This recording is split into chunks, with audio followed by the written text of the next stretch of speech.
Well, the U.S. is winding down its military adventures in a number of different countries, but appears to be on the brink of something big, maybe an intervention in Venezuela. Yesterday, the president said, quote, all options are open in that country. Meanwhile, National Security Advisor John Bolton, an advocate of war everywhere, went on Twitter to praise Colombia for accepting Venezuelan refugees and then said the rest of the world, including us, should show, quote, the same generosity. In other words, get ready for a massive migration wave into this country. Are we ready?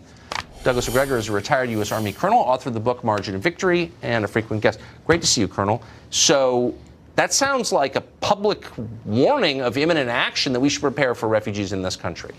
Well, the only thing that I can say is that I agree with is that Latin America should solve this problem. This is not something we should involve ourselves in.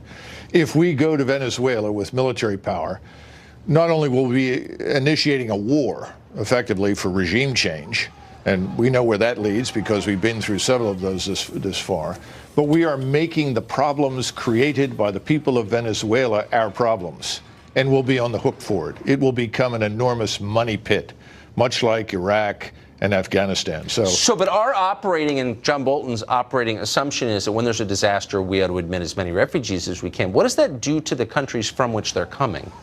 Well, we have operated as a relief valve for Mexico for many, many decades.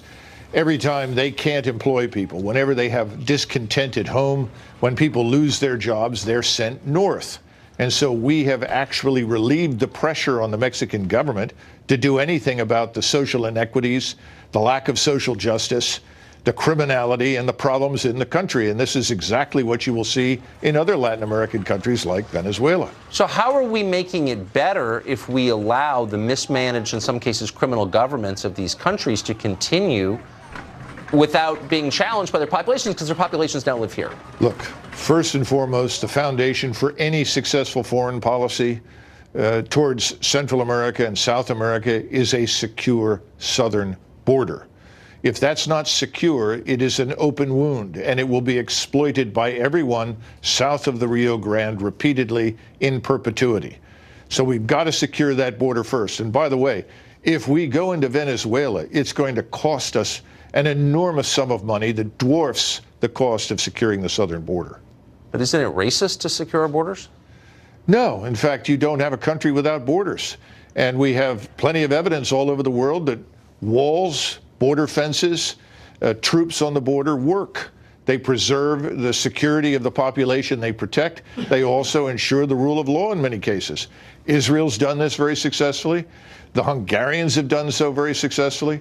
We need to do the same thing, because if you don't, eventually you lose your country.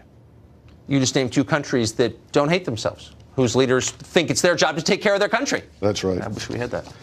Colonel, great to see you. Thank you very much.